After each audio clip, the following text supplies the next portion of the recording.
जनवरी का महीना खत्म होने को है और अब गर्मियों की स्टार्टिंग होने वाली है। जैसे ही गर्मियों की बात आती है और फूलों वाले पौधों की बात आती है, अडेनियम का नाम सबसे पहले आता है। अडेनियम के पौधों में आपको different different colour, different different variety देखने को मिलेंगे, लेकिन इसमें रोजी वैरायटी जिसमें मल्टीपेटल फ्लावर आते हैं वो सबसे ज्यादा फेमस है।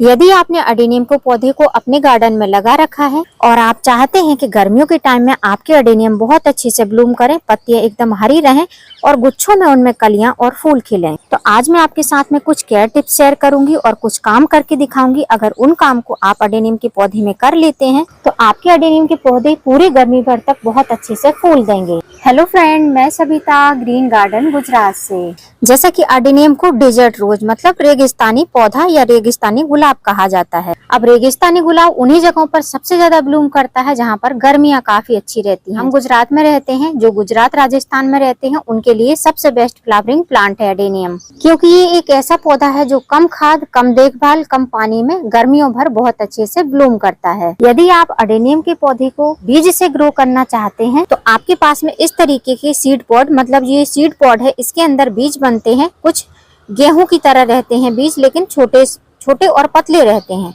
उसमें से बीज निकलते हैं, उन बीज को आप ग्रो कर सकते हैं। लेकिन सीड पॉड लेने के लिए आपको देसी वैरायटी के अडेनियम की जरूरत पड़ेगी। देसी वैरायटी का जो अडेनियम रहता है उसके फ्लावर इस तरीके से सिंगल पेटल रहते हैं और इस तरीके से पिंक शेड में आते हैं, कोई कोई सी पिंक और व्हाइट शेड में भी आते हैं।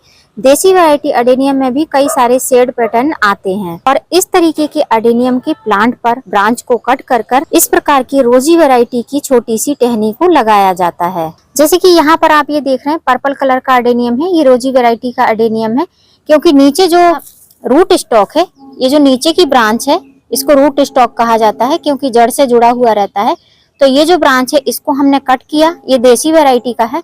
और ऊपर जो हमने ये छोटी सी टैबलेट ग्राफ्टिंग बोलते हैं इसको, या बटन ग्राफ्टिंग बोलते हैं, इतनी छोटी सी ब्रांच को कट करके हमने इस पर चिपका दिया था। उसके बाद में आप देख सकते हैं इसकी ग्रोथ इस तरीके से हुई है और इसमें इस तरीके से कलियां आ रही हैं। पर्पल कलर का अडेनियम है जो कि रेयर ही नर्सरी में देखने को मिलता है। अब ऐसे पौधे तैयार करने के लिए आपको पहले देसी वैरायटी के अडेनियम को बीज से ग्रो करना पड़ेगा, उनकी अच्छे से एज करनी पड़ेगी। लगभग 1 साल का अडेनियम होना चाहिए, तभी आप उस पर ग्राफ्टिंग कर सकते हैं। तो अब जनवरी का एकदम एंड है, एक दिन ही बचा हुआ है जनवरी का। यदि आपके पास में ग्राफ्टेड पौधे हैं तो सबसे पहला काम आपको उनमें क्या करना है। जैसे कि मान लीजिए आपने नर्सरी से कोई पौधा खरीदा है, मेरा पॉली बैग में लगा हुआ है क्योंकि मैं स्वयं ही ग्राफ्ट करती हूँ। आपका पॉट में लगा होगा, अगर पॉट में लगा हुआ है तो वो ज्यादा कोकोपीट यूज किया होगा और मिट्टी होगी उसमें और थोड़ी मात्रा में सैंड होगी, लेकिन कोकोपीट सबसे ज्यादा मात्रा में होगी। तो यदि ऐसा प्लांट है आपके पास में तो आपको उसकी पूरी रूट को ओपन करके रिपोर्टिंग करनी पड़ेगी। मेरे पास में जो ये पौधा है इसकी रिपोर्टिंग करूंगी तो खाली पॉली बैग को हटाऊंगी और एज इट इज ऐसा ही लगा दूंगी। या फिर आपने कोई पौधा ऑनलाइन परचेज किया है, अगर ऑनलाइन परचेज किया होगा तो वो पूरा ही पौधा धुला धुलाया आएगा, मतलब उसमें मिट्टी का कोई भी नामो निशान नहीं रहेगा, वो रूट ओपन होके आपका पौधा आपको मिलेगा। ऐसी कंडीशन में आपको करना क्या है कि पौधा जब आता है तो उसको उस दिन छोड़ के दूसरे दिन आपको फंजीसाइड वाले पानी में 1 से 2 घंटे के लिए उसको रख देना है। और 1 से 2 घंटे के बाद रखने के बाद में जब उसको निकालना है तो उसको अच्छी साफ सुथरी जगह पर ओपन करके थोड़े से शेडी प्लेस में रखना है, जिससे कि जो फंजीसाइड वाला पानी है वो अच्छे से सूख जाए, पौधा अच्छे से हेल्दी हो जाए। तो अडेनियम के पौधे की रिपोर्टिंग करना है तो अडेनियम के पौधे के लिए आपको मिट्टी बनाना है। मिट्टी बनाने के लिए आपको करना क्या है कि सबसे पहले आपको गार्डन सॉइल लेना है। बहुत सारे लोग सॉइललेस मीडिया बनाते हैं, मतलब कि उसमें मिट्टी का यूज नहीं करते हैं। लेकिन अगर आप मिट्टी का यूज नहीं करेंगे तो ये जो पत्तियां आपको हरी हरी दिखाई दे रही हैं ये बिल्कुल भी हरी नहीं रहेंगी। जितनी ही ज्यादा गर्मी पड़ेगी और आप अगर प्रॉपर रेत में लगाएंगे इसको तो गर्मी के कारण रेत गर्म हो जाएगी और ये पत्तियां पीली होकर झड़ने लगेंगी। इसलिए कोई भी प्लांट लगाते हैं तो उसमें मिट्टी का यूज जरूर करें, क्योंकि मिट्टी जो रहती है वो पौधे की जान रहती है। अब मैं बस खाली इन्हीं 2 चीजों से आज सॉइल मिक्स रेडी करने वाली हूँ। जिनके पास में कोकोपीट नहीं है, जिनके पास में परलाइट नहीं है, वो आप खाली सैंड और सॉइल का मिक्स मेजरमेंट करके रखेंगे तो आपके प्लांट में बिल्कुल भी डैमेज नहीं होगा। ना तो रूट स्टॉक उसका सड़ेगा, ना ही पत्तियां पीली होंगी, पौधा बहुत हेल्दी चलेगा। तो करना क्या है, मैं आपको मेजरमेंट बता रही हूँ। इस बाउल से मेरा छोटा सा प्लांट है उसको रिपोर्ट कर रही हूँ, तो मैं मिट्टी थोड़ी ज्यादा ही बना रही हूँ एक पॉट के हिसाब से, लेकिन आपको मैं बड़े पॉट के हिसाब से बता दे रही हूँ। ये मेजरमेंट है ये बाउल का।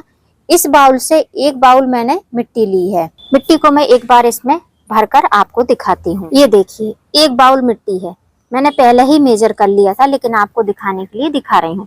तो एक बाउल मिट्टी है, तो हमको जो सैंड लेनी है, रेती लेनी है, जो बदरपुर सैंड रहती है, कंस्ट्रक्शन में यूज होती है, इसको हमको लेना है 2 बाउल, मतलब 2 कटोरी। इसमें सैंड में आप बड़े छोटे टुकड़े सब ले सकते हैं, जो इस तरीके से मोटे रहते हैं, पतले रहते हैं। ऐसा नहीं है कि छनी रेत आपको यूज करनी है, जो रफ यूज रहता है वही आपको यूज करना है। तो 1 बाउल मिट्टी, 2 बाउल सैंड, इतना लेना है। अगर आप कोकोपीट ले रहे हैं तो एक प्लांट के हिसाब से 1 मुट्ठी आपको कोकोपीट भी ले लेना है, लेकिन मिट्टी और सैंड का मेजरमेंट इतना ही रखना है। सैंड की मात्रा इसलिए ज्यादा रखना है जिससे कि पानी स्टोर ना हो। मिट्टी इसलिए लेना है जिससे कि पत्तियां हरी रहें, मॉइस्चर बना रहे और पौधे को न्यूट्रिशंस मिलते रहें। ज्यादा हमको खाद देने की जरूरत नहीं पड़ेगी। अगर आप प्रॉपर सैंड में और कोकोपीट में लगाएंगे तो आपको खाद ज्यादा देनी पड़ेगी। अब इन दोनों चीजों को हम मिक्स कर लेंगे। अब जो प्लांट रिपोर्ट करने वाली हूँ वो है ये प्लांट। आप देख सकते हैं इसकी हाइट आपको ज्यादा नहीं दिख रही होगी, क्योंकि ये जो मैंने सर्दियां स्टार्ट होने वाली थी तभी ग्राफ्ट किया था। आप देख सकते हैं इसका ग्राफ्टिंग पोर्शन भी काफी ज्यादा छोटा है, और नीचे से रूट स्टॉक देखेंगे तो काफी अच्छा हेल्दी है। तो सबसे पहले हम इसको निकालेंगे इस तरीके से। जब रेत ज्यादा रहती है तो आसानी से रूट स्टॉक निकल जाता है। और जैसा मैंने बोला नर्सरी से लिया है तो पूरा ही ओपन कर लीजिए। ओपन करने के बाद में उसको फंजीसाइड वाले पानी में डिप करके रखिए। उसके बाद में निकालिए, 1-2 घंटे बाद फिर आप रिपोर्टिंग कर सकते हैं। सेम ऐसे ही सॉइल मीडिया में। अब मैं नीचे से थोड़ी सी मिट्टी को हल्का करूंगी और कुछ भी नहीं करूंगी। इनकी रूट वगैरह बिल्कुल भी कट नहीं करूंगी।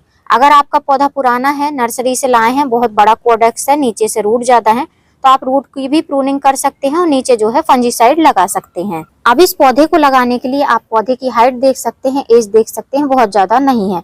उस हिसाब से जब भी आप अडेनियम को लगाते हैं तो आपको छोटे पॉट का चुनाव करना है। छोटा पॉट रहेगा तो अडेनियम आपका कभी भी खराब नहीं होगा। पॉट ऐसा होना चाहिए जिसकी गहराई कम होनी चाहिए, चौड़ाई ज्यादा होनी चाहिए, लेकिन चौड़ाई भी प्लांट के अकॉर्डिंग ही होना चाहिए। जैसे हमारा प्लांट है उस हिसाब से हमारे पौधे की चौड़ाई अच्छी है। बहुत ज्यादा चौड़ा पॉट आपको नहीं लेना है बहुत ज्यादा छोटे प्लांट के लिए। पॉट जब भी यूज करते हैं, सिरामिक का पॉट हो, मिट्टी का पॉट हो या प्लास्टिक का पॉट हो, उसमें ड्रेनेज होल बहुत अच्छे होने चाहिए। ड्रेनेज होल नहीं बने आए हैं तो आप जो है बना सकते हैं। ड्रेनेज होल को कवर करने के लिए मैं इस तरीके की ठीकरी का यूज कर रही हूँ। ठीकरी रखने के बाद में हमको हाफ पार्ट तक इस सॉइल से हमको गमले को फिल कर देना है। फिल करने के बाद में सॉइल मिक्स, उसके बाद में हमारा जो रूट स्टॉक है उसको हमको रख कर देखना है। आपको जितना ऊपर रखना है, कॉडेक्स को जितना ऊपर शेप देना है उतना ऊपर आप रख सकते हैं। मैं इतना ही रखूंगी, इससे ज्यादा ऊपर नहीं रखूंगी, क्योंकि जब मिट्टी को मैं इस तरीके से झड़ा दूंगी तो मेरा कॉडेक्स बहुत अच्छे से विजिबल होने लगेगा। और उसके बाद में ये जो पतली पतली सी रूट दिख रही हैं, इनको आपको हटा देना है, इनको नहीं रखना है। ये हमारे पौधे का जो शेप रहता है उसको खराब कर देती हैं। तो आप ऐसे हाथ से हटा सकते हैं। और अगर आप फर्स्ट टाइम कर रहे हैं तो आप फंजीसाइड भी लगा सकते हैं। मैं कुछ भी नहीं लगाती हूँ। अगर आपके यहाँ पर धूप हो रही है तो कुछ भी लगाने की जरूरत नहीं है। धूप नहीं है तो ये काम आप अभी थोड़ा सा रुक के करना, धूप होती हो तभी आपको ये काम करना है। और उसके बाद में जो हमने सॉइल मिक्स बनाया है उससे हम 1-1 मुट्ठी सॉइल मिक्स रख के पौधे को स्टेबल करेंगे। उसके बाद में बहुत सारे लोगों को क्वेश्चन रहता है कि आप जो है कोई कंपोस्ट वगैरह क्यों नहीं डालती हैं। तो जिस प्लांट के लिए जरूरत रहती है उसमें डालती हूँ, जिसमें अभी जरूरत नहीं है उसमें नहीं डालती हूँ। तो कंपोस्ट की जगह पर मैं डालूंगी ये फर्टिलाइजर। ये है नीम खली। नीम खली रूट को भी मजबूत करता है और साथ साथ में फर्टिलाइजर का भी काम करता है। तो इसको हम डालेंगे 1 टेबल स्पून। ज्यादा हमको फर्टिलाइजर अभी नहीं डालना है। पौधा रिपोर्टिंग शौक में आए उससे बेटर है कि हम अभी फर्टिलाइजर कम दें, जिससे पौधे की रूट बनने लगे। इसलिए पौधा रिपोर्ट करना रहता है तो फर्टिलाइजर थोड़ा कम दीजिए। पौधा जब नीचे रूट बनाएगा उसके बाद ही भोजन ग्रहण करेगा। जब तक नीचे रूट नहीं बनेगी पौधे को कोई भी भोजन मिल नहीं सकता है। तो रूट को मजबूत करने के लिए मैंने इसमें नीम खली दे दी है। नीम खली दोनों चीजों का काम करेगी, फर्टिलाइजर का भी काम करेगी, न्यूट्रिशन भी देगी और साथ साथ में रूट को मजबूत करेगी, मिट्टी को भी सुरक्षित रखेगी। उसके बाद में हमको देना है अडेनियम का फेवरेट फर्टिलाइजर, जिसको बोलते हैं फास्फोरस रिच फर्टिलाइजर, जिसके लिए मैं यूज कर रही हूँ बोन मील का। आपके पास में ऑर्गेनिक डीएपी है, आप उसका भी यूज कर सकते हैं, लेकिन नीम खली आपको पहले डालना है, उसके बाद में आपको बोन मील का यूज करना है। ये स्लो रिलीजिंग फर्टिलाइजर है, ये बहुत जल्दी से असर नहीं करेगा। पहले पौधा रूट बनाएगा, अपनी जगह बना लेगा, उसके बाद में ही भोजन को ग्रहण करेगा। तो 1 टेबल स्पून हमने नीम खली दी है, 1 टेबल स्पून हमने बोन मील दिया है। अगर आप बोन मील देने में कंफर्टेबल नहीं है, वैसे तो इसके फूल मैं तो नहीं चढ़ाती हूँ भगवान को, आप अगर चढ़ाते हैं तो बोन मील की जगह पर DAP दे सकते हैं, चाहे ऑर्गेनिक हो या केमिकल हो। ऑर्गेनिक हो तो आप ½ टेबल स्पून दे सकते हैं, और केमिकल है तो आप एक पौधे के हिसाब से 4 दाने दीजिए, इतना बड़ा अगर प्लांट है आपका। इतना करने के बाद में हमको इसको जो सॉइल है उससे कवर करना है। कितना आपको कवर करना है वो आप अपने अकॉर्डिंग कर सकते हैं। मुझे जितना करना है मैं उतना कवर करूंगी, और फिंगर से इस तरीके से दबा कर ही कवर करना है, जिससे कि मिट्टी में गैप नहीं होना चाहिए। अगर मिट्टी में गैप हो जाएगा, गमले में गैप हो जाएगा, तो फिर पौधा आपका अच्छे से स्टेबल नहीं हो पाएगा। उसके बाद में प्लांट को इस तरीके से पकड़ना है, और एक हाथ से गमले को पकड़ के 2 से 3 बार अच्छी तरीके से टैप टैप कर देना है, जिससे कि प्लांट अच्छे से स्टेबल हो जाए। तो सबसे पहला काम हमने करा रिपोर्टिंग, दूसरा काम हमने दिया इसमें फर्टिलाइजर, तीसरा काम जो हमको करना है इसमें देना है वाटरिंग।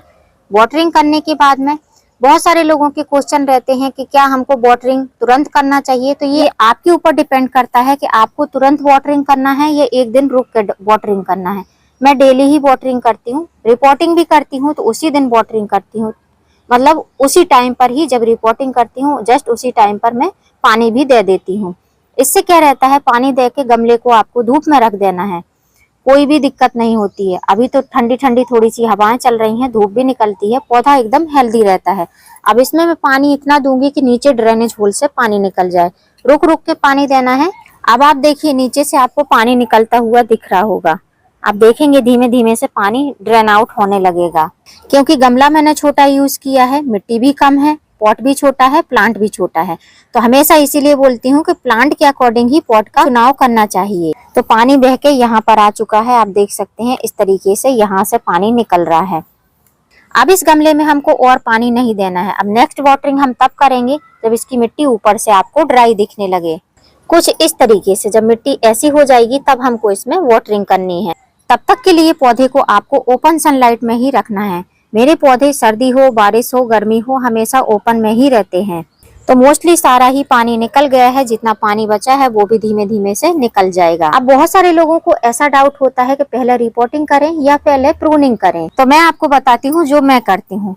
पहले आपको प्रूनिंग करनी चाहिए, उसके बाद में आपको रिपोर्टिंग करनी चाहिए। और यदि आप अडेनियम के पौधे की प्रूनिंग करना चाहते हैं तो आपको एक चीज हमेशा अपने माइंड में रखना है, जब आपको अडेनियम के पौधे में इस तरीके से न्यू लीफ दिखाई देने लगे तभी आपको उसकी प्रूनिंग करनी है। जैसे कि आप मेरे पौधे में देख रहे हैं ये न्यू लीफ आने लगी है, तो मैं इन पर प्रूनिंग कर सकती हूँ। और यदि पौधे में आपको कहीं भी न्यू लीफ दिखाई नहीं दे रही तो अभी कुछ दिन के लिए रुकिए, क्योंकि पौधा अभी आपका डोरमेंसी से निकला नहीं है। तो आप समझ गए होंगे, पहले आपको प्रूनिंग कर लेनी है, उसके बाद में आपको रिपोर्टिंग करनी है। दोनों के बीच में थोड़ा सा गैप रखेंगे तो पौधा आपका काफी अच्छे से हेल्दी रहेगा। दोनों चीजें एक साथ में करेंगे तो थोड़ा सा प्लांट को टाइम लगेगा उठने के लिए। तो यदि आप भी अडेनियम लगाने के शौकीन हैं, गार्डन में अडेनियम लगा रखे हैं, तो जो 4 काम मैंने आपको बताए हैं उनको अगर आप कर लेते हैं, आपका अडेनियम फरवरी से ही बहुत अच्छे से ब्लूम करने लगेगा। क्योंकि जब आप पौधे की प्रूनिंग पहले कर देंगे, रिपोर्टिंग बाद में करेंगे, तो प्रूनिंग करने के बाद में जब 8 से 10 दिन बाद या 1 हफ्ते बाद आप रिपोर्टिंग करेंगे तो पौधे में नई नई लीफ के साथ साथ कलियां भी बनना स्टार्ट हो जाएंगी। जैसे कि मेरे पौधों की रंगत आप देख सकते हैं, न्यू लीफ बहुत अच्छे से आ रही है और कुछ में कलियां भी बन रही हैं। लेकिन पौधों की ब्रांचेस आप देखेंगे काफी बड़ी बड़ी सी हैं, अभी मैंने इनकी प्रूनिंग नहीं करी है। और कुछ पौधों में आप देखेंगे विंटर के टाइम से ही सीड पॉट बने हुए हैं, अब ये सीड पॉट पूरे हो जाएंगे तो इनके सीड भी ग्रो करके दिखाऊंगी। उम्मीद करती हूँ फ्रेंड वीडियो हेल्पफुल रहा होगा। वीडियो यदि अच्छा लगा हो तो वीडियो को लाइक करना, चैनल पे न्यू हो तो चैनल को सब्सक्राइब करना बेल आइकन के साथ में। फिर मिलूंगी किसी नई वीडियो में नए टॉपिक के साथ, तब तक के लिए हैप्पी गार्डनिंग।